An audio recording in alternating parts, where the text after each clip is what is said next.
So January, we're going to start off with Megan's going to talk about components of a SOAR lesson. And we're focusing on like a small group reading lesson for this month.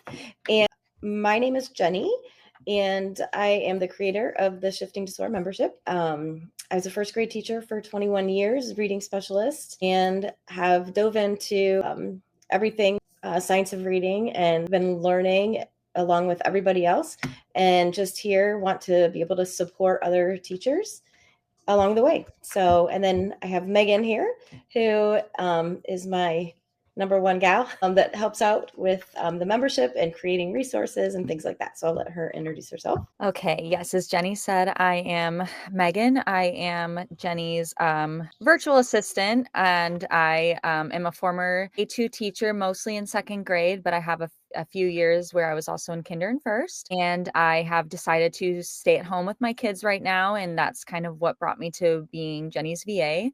I have various trainings and a master's degree in curriculum instruction that has allowed me to really be able to help Jennie create resources. And then I also love science of reading, and just like Jennie said, along for the ride of learning all about it with everyone else. So hopefully we have some new people joining the membership and watching this video or joining our meeting.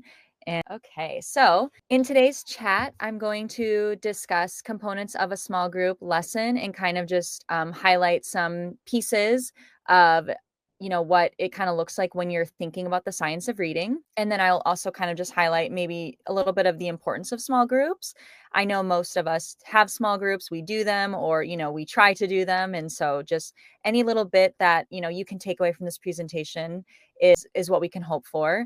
At the end, I'll also go through some membership resources, and then if there's any questions, we'll be here for those. Okay, so I've shared this quote before, but I kind of wanted to bring it back to, just I feel like it's a really important quote, and it's pretty relevant to today's presentation.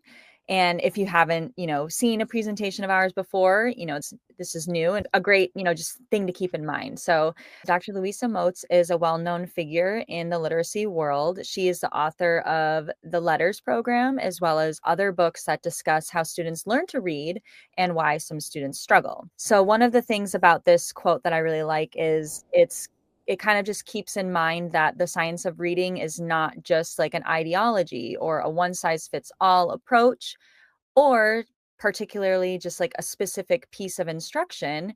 It's rather this emerging consensus from various bodies of, disciplines, science, education. There's tons of different disciplines that have all come together to kind of have this consensus of how we learn to read and the effects that happen if we don't learn to read, and also what kind of instruction is most likely to work for most students. And I say most students because, again, it's not a one size fits all approach, and there are many different ways that we can learn, and we know that our students also have those needs. So again, what I'm going to share today in this presentation, it's not a one size fits all approach, and it's certainly not the only way to teach a science of reading small group lesson.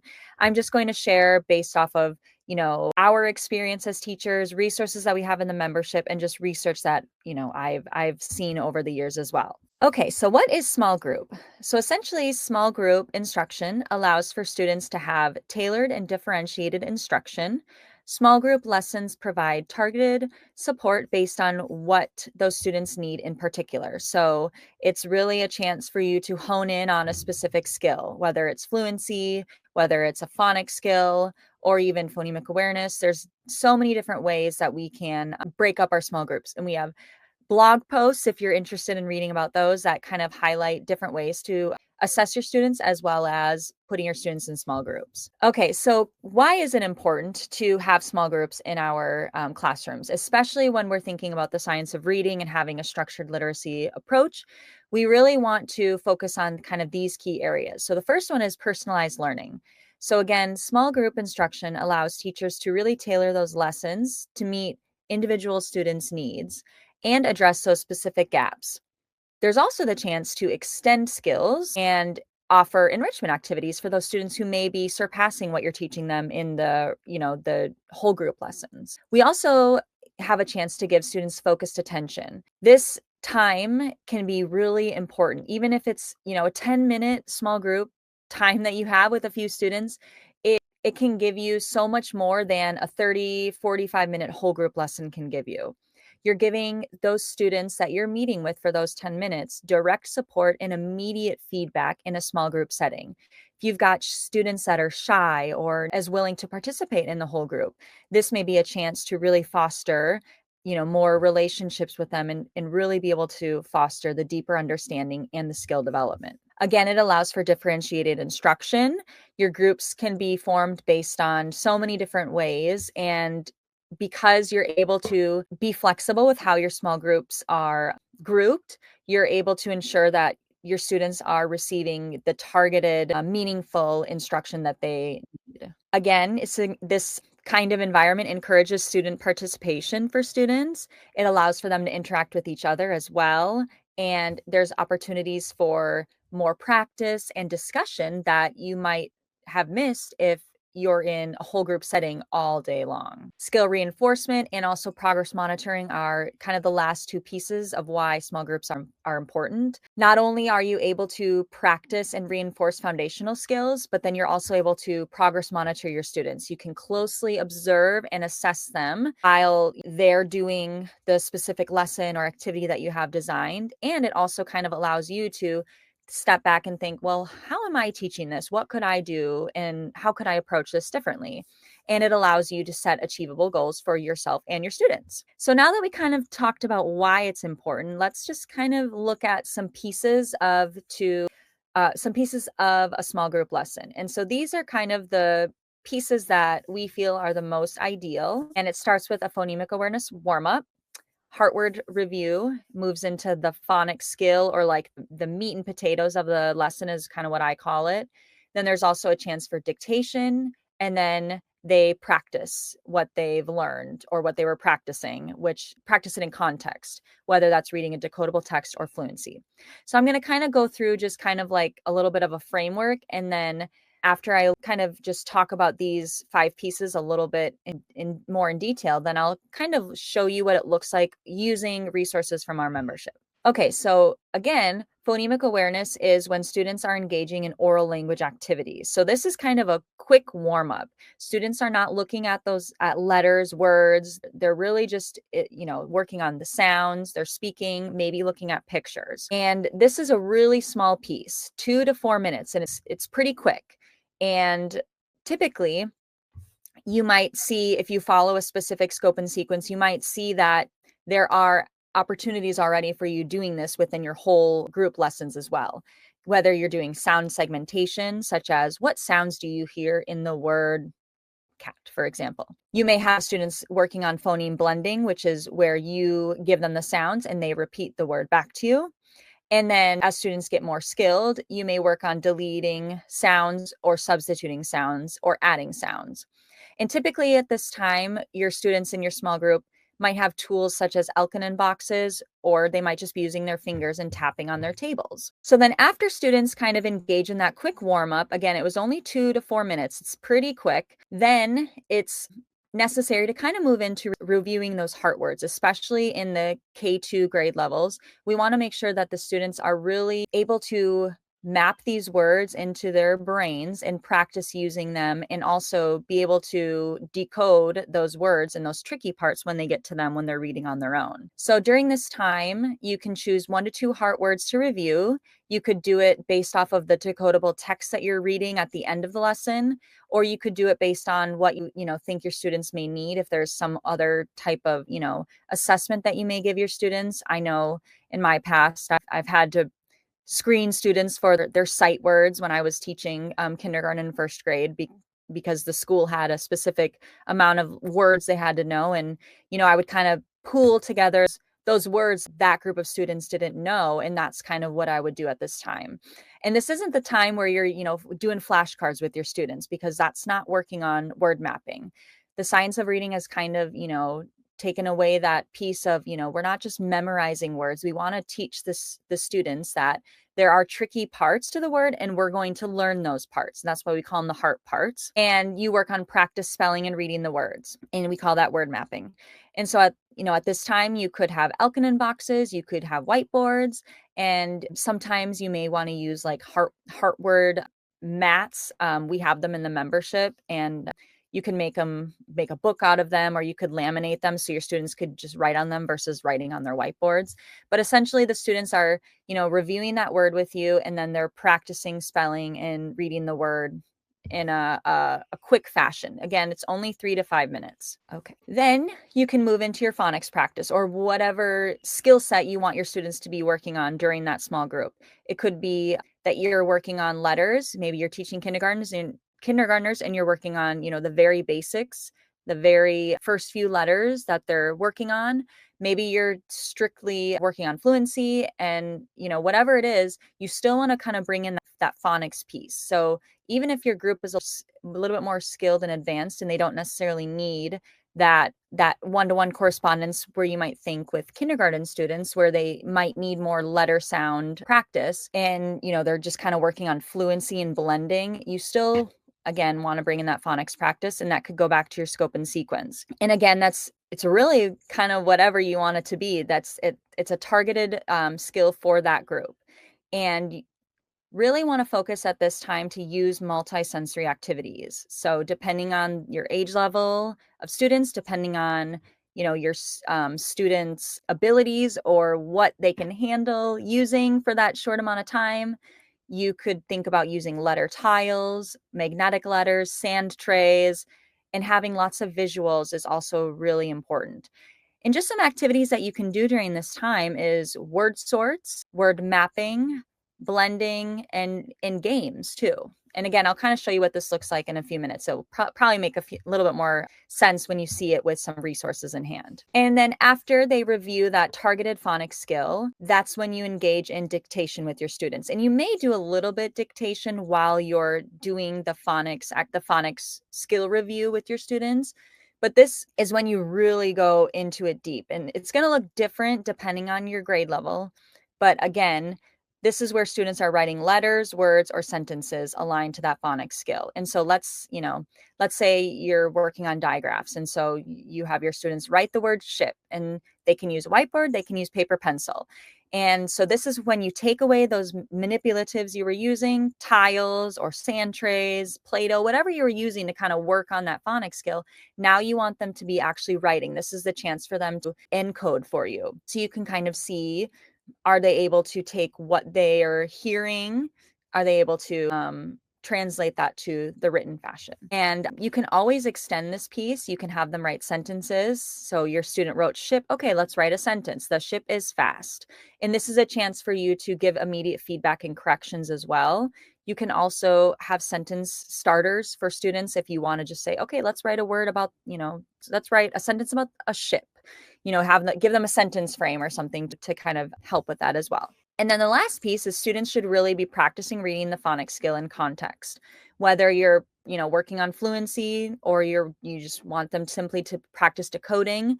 This is a little bit longer piece. You may spend 8 to 10 minutes practicing with a decodable or reading a fluency passage. And there are different ways you can do it. You can choral read, where you all read together. You can echo read, where you read a part and the students repeat after you. Students can buddy read or independent read.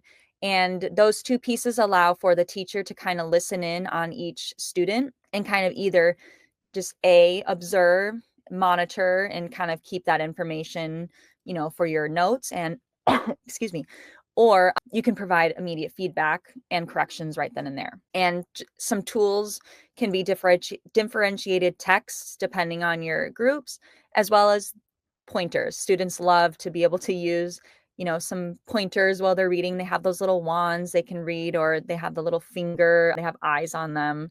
You can point and they can see, and those are always really fun for students too. Okay, so now that I've kind of just talked a lot about it, let's just kind of look at what it might look like. We have these lessons in the membership called Done For You lessons.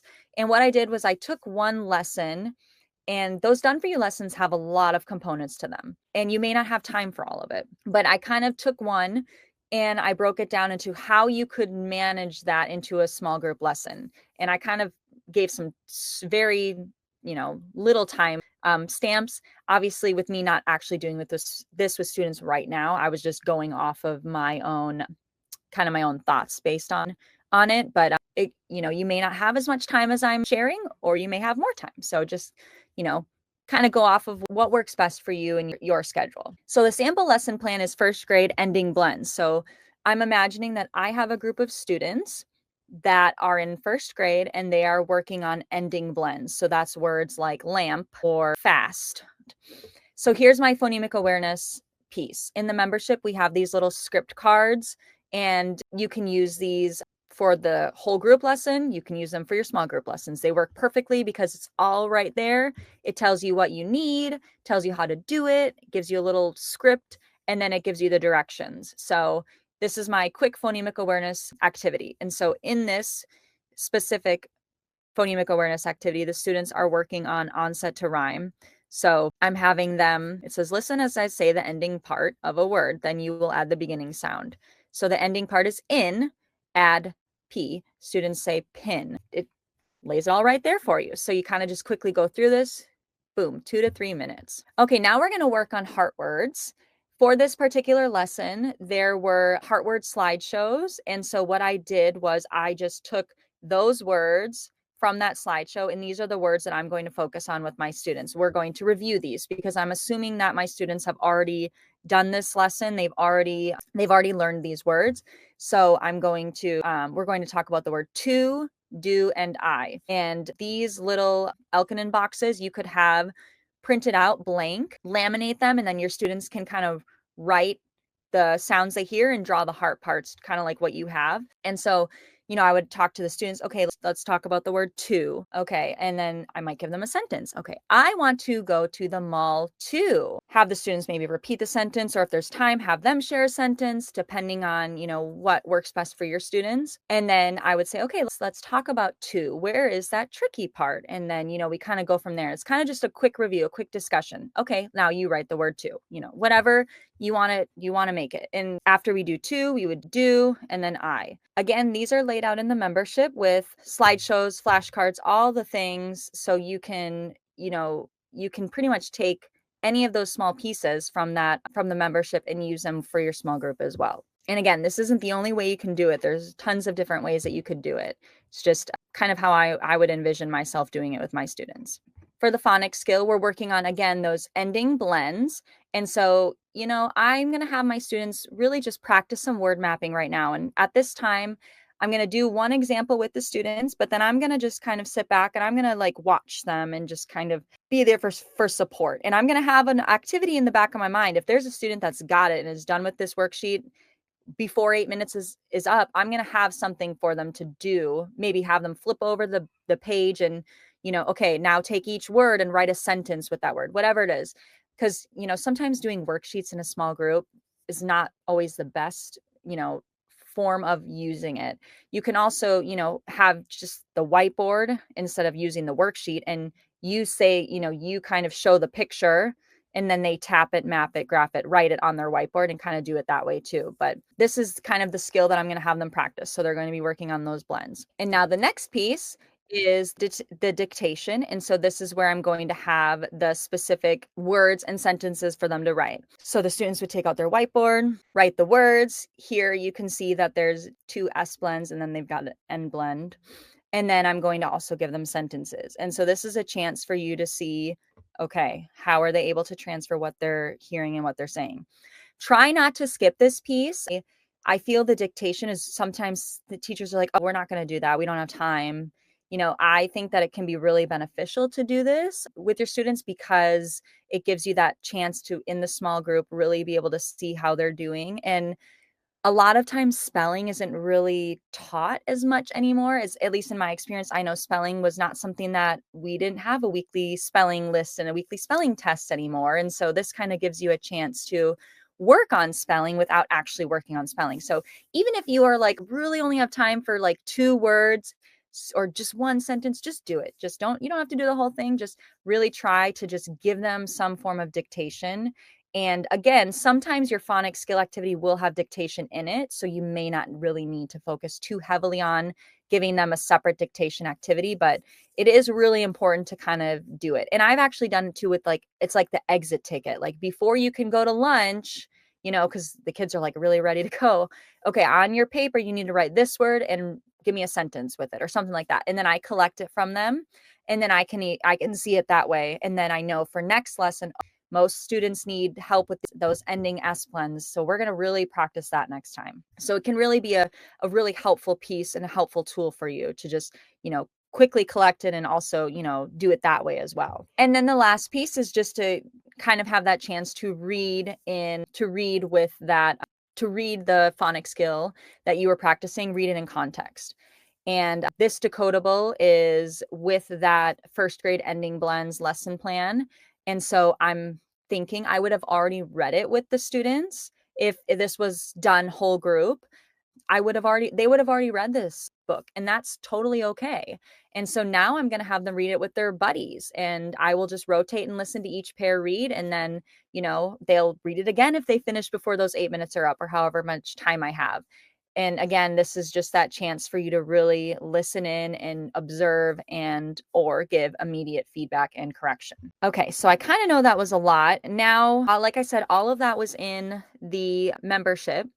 And aside from the done for you lessons, which this is a snapshot that I included of that particular lesson that I talked about, it shows you all of the different pieces that there are. And that lesson has a template with some of those parts that I talked about that are for a whole group.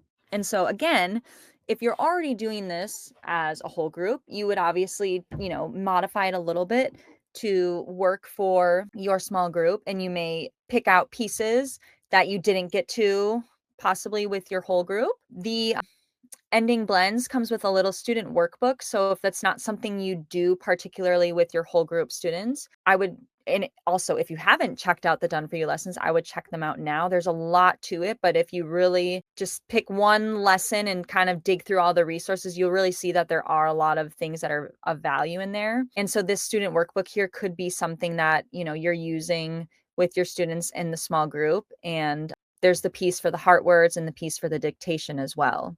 And then there's also flashcards that are provided. So right here, these are examples of the heart word flashcards. And there's a couple other anchor charts that are provided: open close syllables, syllable seal, the decodable reader, and then the decodable passages. And so the decodable passages could be another option too, especially if you have students at varied levels. You could differentiate based on the level that your students are at. We also have decodable readers and passages in a separate section of the membership. So if you don't want to dig through all that, you can also just access the decodables right there on the membership in their own separate section. We have 2 scope and sequences that we have aligned our decodables to, IMSE and UFly. And right now we are currently working on new resources for the UFly decodables. We are working on making word mapping, word work, and comprehension activities. So that's something that can be done as well. The word work is kind of taking words from the book and giving you a script of how to manipulate and change and add things to that word. So you can kind of do a little bit of word mapping and dictation using that activity. And then the comprehension pieces are something that are also kind of fun, drawing pictures. Obviously, for the really young ones, working towards writing a sentence or writing words. And so currently right now we have a couple lessons done for kindergarten. Hopefully we'll be able to work on first grade as well after that. We also have some fluency activities. So if I had chosen not to work on a decodable with that last piece of my small group, I could have opted to go to the fluency section and grabbed something that had students working on reading words with ending blends. And these are the different kinds of fluency activities. We have these, they're kind of word strips. And so you would just cover it up and students would go through and read. We have these sentences, fluency sentences that are based off of a specific skill. And then these are beginning blends. And then we also have fluency grids.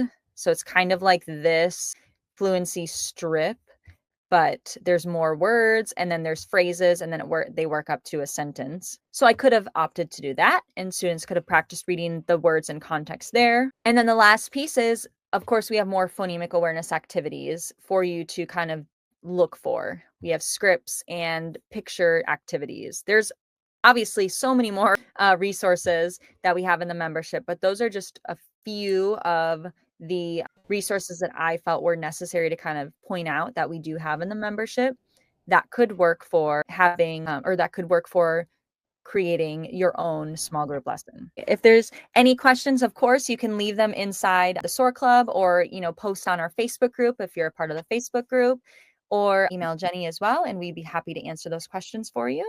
So I think that's pretty much it. Okay, well, thank you for being here. We hope you have a great night, and we will talk soon.